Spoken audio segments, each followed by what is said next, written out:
अस्सलामु अलैकुम रहमतुल्लाहि व बरकातुहू। कैसे हैं आप हज़रात?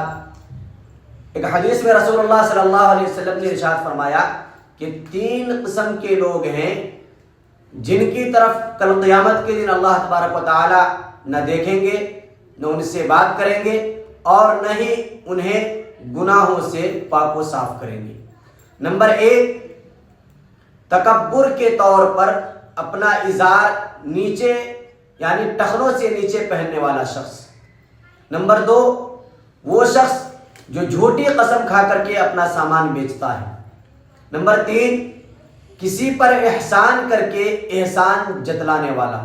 ये 3 शख्स ऐसे हैं जिन पर अल्लाह तबारक व तआला इतना नाराज है कि कल क़यामत के दिन न देखेंगे, न उन्हें पाक करेंगे और न ही उनसे बात करेंगे। अल्लाह ताला पूरी उम्मत की इन तीनों रज़ाइल से महफूज फरमाए।